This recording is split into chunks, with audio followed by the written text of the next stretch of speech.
Hello दोस्तों, स्वागत है आपका एक बार फिर से हिस्ट्री खबरी में। और हिस्ट्री खबरी में हम बात करते हैं इतिहास की। इतिहास में हम अभी तक जो पढ़ रहे थे, मध्यकालीन भारत पढ़ लिया था और हम प्राचीन भारत पे स्टार्ट कर चुके थे। प्राचीन भारत की बहुत सारी चर्चाएं हमने कर ली कि भैया कैसे मानव सभ्यता का विकास हुआ, क्या क्या कैसे रही। पाषाण कालीन पढ़ लिया हमने, सारी की चीजें, धातु काल भी पढ़ लिया। और अब हम पहली भारत की और दुनिया की सबसे विकसित नगरीय सभ्यता की बात करने वाले हैं, जिसका नाम है सिंधु घाटी सभ्यता।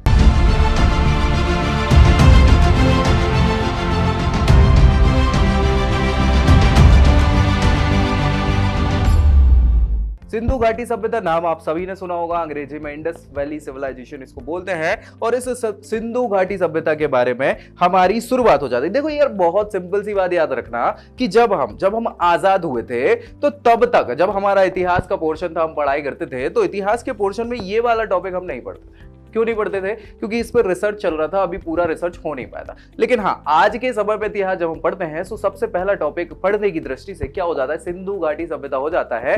इसके बाद वाला जो टॉपिक है वैदिक काल, वैदिक सभ्यता वाला, वो वैदिक सभ्यता क्या है पहले पढ़ा जाता था। लेकिन धीरे धीरे धीरे जैसे हमें यहाँ सिंधु घाटी की सभ्यता के बारे में ज्यादा जानकारी हुई, हम इसको पहले इंक्लूड कर दिया, क्योंकि पुरानी भी है और सारी चीजें। ठीक है, तो समझ पा रहे हैं? चलिए स्टार्ट कर लेते हैं। सबसे पहले तो मैं आपको बता देता हूं, चलो ये देख लो, ये देख रहे हो, ये डायग्राम है यहाँ पे सिंधु घाटी सभ्यता का, कि भैया ये भारत में ही है। तो मैं थोड़ा सा आपको और अच्छे से यहाँ पे बता देता हूं। देखो, हमारा जो भारत है, ये वाला जो भारत का पोर्शन है, अब ये भारत जो है, इस भारत में शुरुआती स्थिति में ये पाकिस्तान जो है वो भारत में ही कहलाता था, है ना। अब ये जो है यहाँ पे मांडा एक जगह का नाम है। क्या नाम है? मांडा। मांडा बोलते हैं। यहां आप देखोगे तो ये जो जगह है इसको बोलते हैं सुतका गेंडोर। क्या बोलते हैं? सुतका गेंडोर। सुतका गेंडोर ये जो जगह है। इसके अलावा यहां महाराष्ट्र में औरंगाबाद के पास ये जो जगह है इसको बोलते हैं दायमाबाद। क्या बोलते हैं? दायमाबाद। इसके अलावा इधर उत्तर प्रदेश में मेरठ के पास है आलमगीरपुर। क्या है? आलमगीरपुर। अब भैया ये आलमगीरपुर जो जगह का नाम है ये मेरठ में पड़ता है। अब इन सबको अगर हम ऐड कर दें तो ये जो जगह बनेगी, ये उस समय की पूरी, ये पूरा, ये काला काला पोर्शन जो मैं बता रहा हूं आपको, ये वाला, ये पूरा पोर्शन क्या कहला रहा है? यही वो जगह है जो आपकी सिंधु घाटी कहलाएगी। क्या कहलाएगी? सिंधु घाटी। और जो सभ्यता विकसित हुई उसको सिंधु घाटी की सभ्यता हमने कहा है आपको। ठीक है भाई। सो सिंधु घाटी सभ्यता यही वो जगह है। अच्छा, अभी तक खोजबीन की अगर हम बात करें तो लगभग 1500, कितनी? 1500 से ज्यादा हमने यहाँ के साइट्स का पता लगा लिया। पता मतलब नगर और गांव हो गए, वो खोद लिए हैं, उत्खनन इनका कर लिया है। और ये जो पूरा एरिया आप देख पा रहे हैं, ये एरिया लगभग 13 लाख, कितना? 13 लाख वर्ग किलोमीटर का विस्तृत एरिया है। क्या है? 13 लाख स्क्वायर किलोमीटर का ये जो क्षेत्र है पूरा। 1500 से ज्यादा आपने यहाँ पे साइट्स खोज ली है और कंटिन्यूएशन में चल रहा है। अच्छा देखो, याद रखना, अभी तो ये जो है पाकिस्तान, अब पाकिस्तान अलग ही देश हो गया ना भाई, अभी हिंदुस्तान ही है। तो हिंदुस्तान आजादी के बाद गुजरात के आसपास वाले क्षेत्र में ज्यादातर, या राजस्थान में बहुत सारे नगरों की खोज हो गई है। तो भाई हम यहाँ सिंधु घाटी सभ्यता जो पढ़ने वाले हैं, इस सिंधु घाटी सभ्यता को देखो, अभी तक हमने लास्ट वीडियोस में जो चर्चा करी है वो किसकी करी है? पाषाण काल की कर ली, और सभ्यता के विकास में फिर हमने धातु काल की भी कर ली। ये सिंधु घाटी जो सभ्यता है, अलग अलग इतिहासकारों की अगर हम बात करें तो उनकी मान्यताएं अलग अलग हैं। मतलब क्या कि कुछ लोग मानते हैं कि ये 3500 बीसी से, यानी ईसा पूर्व से लेके अभी तक चलती रही है 1500 ईसा पूर्व तक। ठीक है, कुछ ऐसा मानते हैं विद्वान। नहीं, कुछ लोग बोलते हैं कि नहीं भाई साहब, ये नहीं, कुछ 2800 ईसा पूर्व से क्या है कि ये अभी चल रही है आपकी 1750 ईसा पूर्व तक। ठीक है, लेकिन कुछ अलग विद्वानों का कहना है नहीं भाई साहब 2500 से है। तो बहुत सारे अब विद्वान है यार। देखो, इतिहासकारों का मैं आपको बहुत ज्यादा बता चुका हूं कि ये लोग किसी की नहीं सुनते। क्यों? मेहनत कर रहे हैं ना भाई, तो काय को सुनेंगे किसी की? तो वो कहते हैं उन्हें कुछ साक्ष्य मिल गया, उन्होंने कहा नहीं भैया पुरानी है, और दूसरा बोले कम की है, सब लड़ लाएंगे उधर। क्या मैं सही बोल रहा हूँ, वो कहेंगे नहीं मैं सही बोल रहा हूँ। तो ये इससे फर्क नहीं पड़ता। हाँ, अब देखो फर्क वाली बात जो है, जो मान्य टाइम पीरियड है इसका, वो मान्य टाइम पीरियड जो है वो है इसका 2350 बीसी, यानी ईसा पूर्व से लेके 1750 ईसा पूर्व तक। क्यों है भैया ये? अब आप कहोगे कि महाराज आप अलग ही बता रहे हो, बाकी लोग अलग बता रहे हैं, आप अलग बता रहे हो, तो क्यों बता रहे हो? तो भाई पीछे कारण होते हैं। और कारण की बात करें तो जब से विज्ञान थोड़ा सा ज्यादा प्रगतिशील हो गया है, इतनी ज्यादा खोजें कर ली है, तो खोजों से हमें समझ में आया, देखो यार, हर विज्ञान, हर व्यक्ति के शरीर में कुछ कार्बन की मात्रा होती है, और कार्बन की मात्रा के कारण उसकी डेटिंग करी जाती है। डेटिंग का मतलब वो वाली डेट नहीं जो आप सोच रहे हो, वो डेट नहीं। डेटिंग मतलब ये है कि कुछ प्रक्रिया करके हम उस व्यक्ति के अंदर कितनी कार्बन की मात्रा बची है इसका पता लगा के क्या कर सकते हैं, एक समय काल को माप सकते हैं। सो कार्बन डेटिंग की प्रक्रिया डॉक्टर थापर हैं, मैडम जो है पुरातत्वविद भी हैं, साइंटिस्ट भी हैं, उन्होंने क्या कार्बन डेटिंग करी इस सिंधु घाटी सभ्यता के जो हमें उत्खनन में साक्ष्य मिले ना, अलग अलग प्रकार के भाई बर्तन भाड़े मिल गए जिनको मृत भांड कहते हैं, मुद्राएं मिल गई, मुद्राएं तो नहीं थी उस समय की, मोहरें हुआ करती थी, और बाकी के जो हमें धातु के सामान मिले हैं, सारी चीजें, उनका इनने क्या कार्बन डेटिंग करी। और कार्बन डेटिंग करने से ये समय मिला हमें सारे के सारे उत्खननों का, मतलब सारे उत्खनन इन दोनों टाइम पीरियड के बीच के ही हैं। तो पूरी की पूरी सिंधु घाटी विकसित सभ्यता जो चल रही थी वो कब चल रही थी? 2350 से 1750 बीसी में चल रही थी। समझ पा रहे हो? यहां तक कोई दिक्कत परेशानी किसी को भी? ठीक है। अब दो तीन चीजें और देखो भाई साहब, सिंधु घाटी सभ्यता हमने इसको बोल दिया है या बोल रहे हैं, लेकिन शुरुआती तौर पे 1921 की अगर हम बात करें, 1921 एडी, मतलब अभी वाला बात कर रहे हैं हम, 1921 एडी की, जब हम आजाद नहीं हुए थे। सो भैया एक महोदय थे जिनका नाम है दयाराम साहनी। क्या नाम है? दयाराम साहनी। और राय बहादुर की उनको उपाधि दी गई थी, तो राय बहादुर दयाराम साहनी कहा जाता है। ये ऐसे व्यक्ति है जो पुरातत्वविद कहलाते हैं। सो इनने खोजी थी क्या 1921 में पहली सिंधु घाटी सभ्यता की साइट, जिसको कहते हैं हड़प्पा। ठीक है, और हड़प्पा के नाम पे भी इसी सभ्यता को हड़प्पा सभ्यता भी कहा जाता है। ठीक है, सो एक नाम तो सिंधु घाटी सभ्यता, एक हड़प्पा सभ्यता हो गया।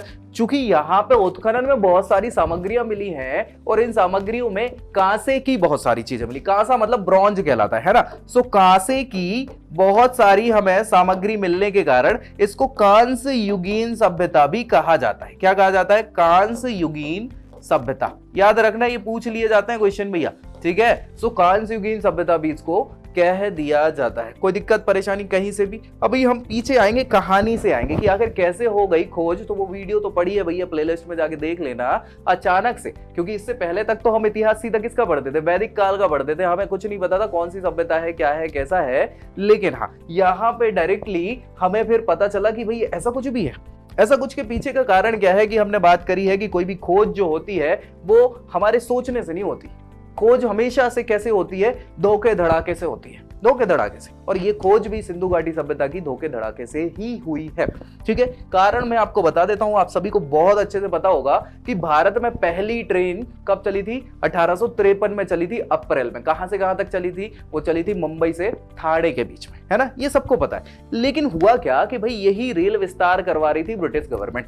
और जब ब्रिटिश गवर्नमेंट रेल का विस्तार करवाते करवाते ये यहां तो करवा दिया, अब इनको उत्तर पश्चिम की ओर जाना था। कहां जाना था? उत्तर पश्चिम, माने ये इलाका। सो ये पाकिस्तान उस समय तक इंडिया में ही आता था, है ना। सो ये यहाँ पे पाकिस्तान का ये जो पंजाब प्रांत है, वहां पे ट्रेन लाइन डल रही थी। भैया ट्रेन लाइन ऐसी जा रही थी। अब ट्रेन लाइन डलने के लिए क्या है, ये जो लाइन डलती है ना भाई, इस लाइन के पीछे नीचे हमें एक बेस बनाना होता है। जैसे घर बनाने के लिए हम नींव बनाते हैं ना, वैसे ही ट्रेन लाइन बनाने के लिए भी नींव बनाई जाती है। और पहले वो नींव बनती थी किसकी? आपने नाम सुना होगा स्लीपर की। स्लीपर नाम जानते हैं? वो डब्बा नहीं जिसमें सोते हैं, वो स्लीपर डब्बा नहीं। स्लीपर लकड़ी का बना हुआ एक चौंगड़ा, चौकोर, चौखट टाइप की होती थी। उसको नीचे रखा जाता था, उसके ऊपर पटरी रखी जाती थी। ठीक है, अब वो जो स्लीपर रखते हैं ना, उसके नीचे भी तो बेस बनाना है ना भाई, वो धस गया तो उसके लिए क्या करते हैं कि आज के समय में हम गिट्टी इट्टी डाल के उसका बेस बनाते हैं। लेकिन पहले शुरुआती समय में क्या होता था कि उसमें ईंटें लगा दी जाती थी। अब ईंटें लगानी थी, सो ये जो पटरी बिछ रही थी इस जगह पे, यहाँ पे ईंटें थी, वो हो गई खत्म। ईंटें खत्म हुई तो काम तो रोक नहीं सकते भाई। रोक सकते हैं क्या? नहीं रोक सकते, काम नहीं रोक सकते। और ईंटें खत्म हो गई तो क्या करेंगे? ऊपर से कॉल आ गया इंजीनियर साहब को, बताया गया कि महोदय सुनो ना, गड़बड़ हो गई। बोले क्या गड़बड़ हो गई? अरे भाई साहब ईंटें नहीं बची। अच्छा, तो ईंटें नहीं बची तो हम भिजवा रहे हैं, लेकिन काम नहीं रोकना चाहिए। क्या करो? तो आस पास में कहीं से मंगा लो ईंटें और काम चलाओ जब तक हम भिजवा रहे हैं। बोले ठीक है। तो भैया इनने क्या करा, वर्करों से बोल दिया, मजदूरों से, कहा भैया आस पास को ईंटें मिल जाएंगी क्या?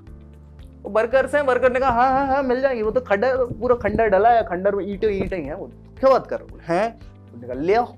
तो उनने पूरा खंडर, खंडर समझ रहे हैं ना, खंडर मतलब वो छोटे छोटे किले टाइप के जो बने होते हैं पुराने समय में, आपने देखे होंगे। सो वो पूरी की पूरी ईंटें उखाड़ के ले आए और उनने कहाँ लगा दी, इन ट्रेन की पटरी के नीचे लगा दी। अब कुछ दिनों बाद जब इंस्पेक्शन हुआ तो उनने देखा कि भैया ये तो दूसरी ईंटें हैं और अपनी दूसरी ईंटें चल रही थी, तो फिर पूछताछ और सारी चीजें हुई। उनने फिर देखा कि भाई साहब ये वाली जो ईंट है, जो पुरानी ईंट है जो अभी लगा दी थी, ये बहुत मजबूत ईंट है, हमारी नई ईंट से भी अच्छी है। तो उन्होंने पूछा कि भैया कहाँ से आई ये ईंट? लोगों ने बताया कि उधर उधर वो पूरा खंडर पड़ा था, वहीं पे रखी थी, वहीं पर। अच्छा, बोले हैं, सही बात करो। हाँ, जाके देखा सो उधर तो और खुदाई करी और खुदाई करी। सो बस अब ये पंजाब वाला प्रांत है और पंजाब के आसपास क्या है, पंजाबी लोग रहते हैं ना, सूर्य अस्त पंजाबी मस्त। पर पंजाबी मस्त है और पंजाबी खुश जब हो जाते हैं तो क्या करते हैं, वो हड़प्पा ओए करता है ना, वो हड़प्पा ओए। नाम क्या रख दिया, हड़प्पा। सो क्या हो गया भैया इस जगह का नाम, हड़प्पा। ठीक है, हड़प्पा सभ्यता भी इसको हमने बोल दिया। समझ में आ रहा? मजाक कर रहा हूं, ऐसा नहीं है, नाम भी था, गांव का ही नाम था हड़प्पा। ठीक है, सो ये हड़प्पा पहली साइट खोजी गई, कब की बात है, 1921 में ये साइट। अब क्या हुआ कि वो जो पुरातत्वविद है ना भाई साहब, कौन हमारे, और राय बहादुर दयाराम साहनी। सो दयाराम साहनी को कॉल लगाया गया। जॉन मार्शल उस समय पुरातत्व विभाग के हेड हुआ करते थे, है ना। उनको पता चला कि भैया कोई पुरानी साइट मिली है, पुराना मतलब नगर मिल गया, सभ्यता मिल गई। बोला अच्छा क्या बात करो। हाँ, सो ऐसी कंडीशन में उनने भेज दिया राय बहादुर साहब को, राय बहादुर मतलब दयाराम साहनी को। वो गए, उनने चेक किया और बस इनके नाम से क्या हो गया, 1921 में खोज हो गई हड़प्पा की। ठीक है, लेकिन आपको इस हड़प्पा की पिछली कहानी मैं बता देता हूं, और पुरानी कहानी। बात है 1875 की। कब की बात है भैया, 1875 एडी की।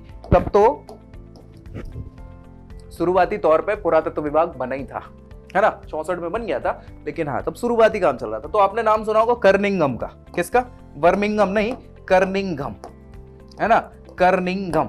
कर्निंघम महोदय हैं ये, और अलेक्जेंडर कर्निंघम इनको कहा जाता है। ये भी बहुत ज्यादा पुरातत्व में विशेषज्ञता रखते थे और इनका इंटरेस्ट हुआ करता था। सो ये भैया पहले आ चुके थे हड़प्पा, और हड़प्पा में इनने खोज भी करी थी। खोज क्या, धोखे से क्या हुआ था कि इनको एक मोहर मिल गई थी। अब मोहर मिली तो उसमें ऐसी लिपि लिखी थी कि इनके पल्ले नहीं पड़ी। अब पल्ले नहीं पड़ी तो ये और क्यूरियोसिटी जग जाती ना कि अरे यार क्या है क्या ये। सो ये गए लोगों के पास, इन्होंने कहा हमें भी नहीं समझ में आ रही है। ठीक है, सो 2-3 चीजें इनको कर्निंघम महोदय को 1875 में हड़प्पा में मिल गई थी, लेकिन फिर वो चीज आगे बढ़ी नहीं। आगे कब बढ़ी, ये 1921 में जैसे ये खोज हुई ना, फिर तो तांता लग गया भैया। हर जगह से लोग बाग खुदाई उदाई करने आने लगे पूरे के, कहूँ सोना चांदी मिल जाएगा, कुछ मिल जाए। अपने भारत के लोग तो ऐसे ही हैं कि भाई कहीं खजाना तो नहीं गड़ा। उन लोग और बोले हाँ हाँ वहाँ खजाना मिला है, कब बात कर रहा हूँ। तो लोग रात रात के खोदने लग गए, है ना। लेकिन इसी कारण क्या हुआ कि भैया ये जगह हो गई। अब साल भर बाद, चूंकि आस पड़ोस के इलाके में बिछी रही थी ट्रेन लाइन और सारी चीजें, तो फिर लोगों का ध्यान भी आकर्षित हो गया। सो 1922 में, क्या बोल रहे हैं, 1922, एक साल बाद की बात चल रही है। 1922 में फिर हड़प्पा के पास इधर कहीं सिंध प्रांत है, ये तो पंजाब प्रांत है, सिंध प्रांत है पाकिस्तान का।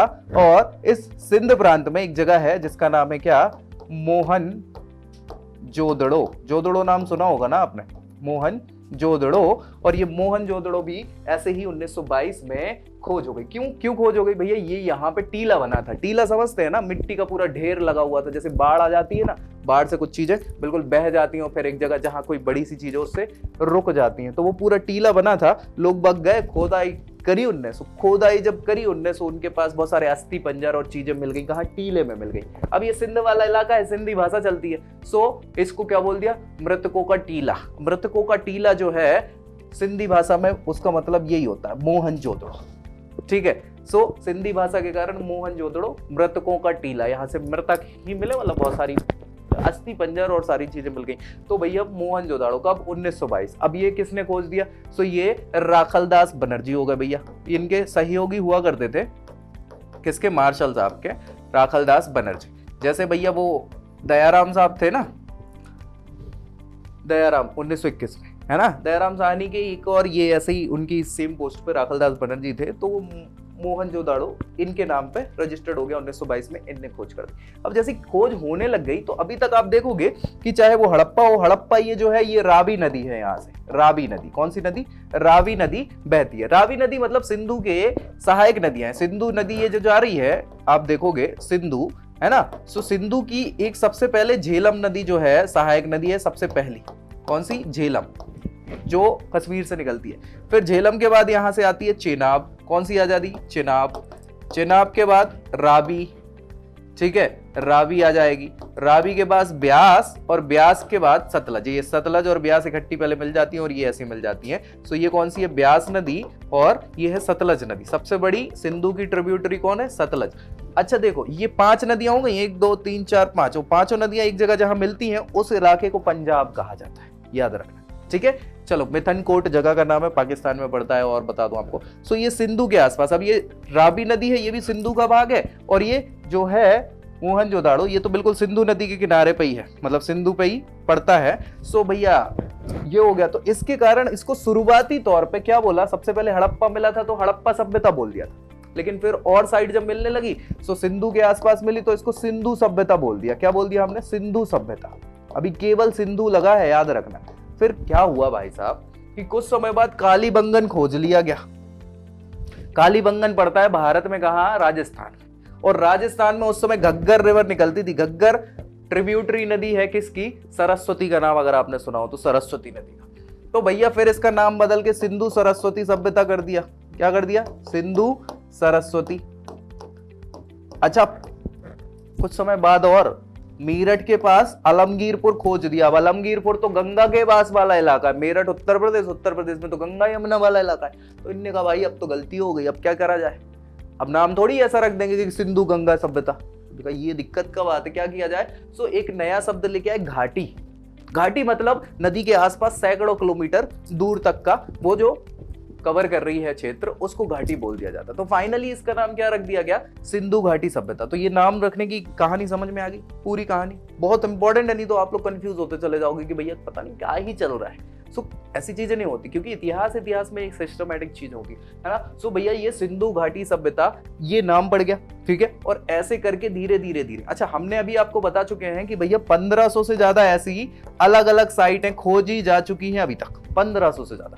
लेकिन हाँ बड़ी बड़ी साइट्स की बात करें तो 6 से 8, मतलब अब तो बढ़ के 12 हो गई हैं, लेकिन हाँ 6 से 8 साइट्स पे हम डिस्कस करेंगे। क्यों करेंगे, क्योंकि यही आपके इंटरेस्ट के अलावा जो हम कॉम्पिटिटिव एग्जाम्स की तैयारी करते हैं, सो वो सारी चीजें यहीं से पूछी जाती, समझ में आई चीजें, ठीक है। सो हम यहाँ पे इस पुरानी सभ्यता के बारे में बहुत अच्छे से पूरा जानने वाले हैं, एक एक चीज के माध्यम से। कैसे, क्योंकि ये बहुत ही पुरानी, मतलब यार मान के चलो भाई आज 2022 चल रहा है और ये कब की 2350 बीसी की बात चल रही, मतलब लगभग 4500 साल पुरानी बात चल रही। और इस सभ्यता को हम कह रहे हैं दुनिया की, क्या कह रहे हैं, दुनिया की, मतलब भारत की अकेले नहीं, दुनिया की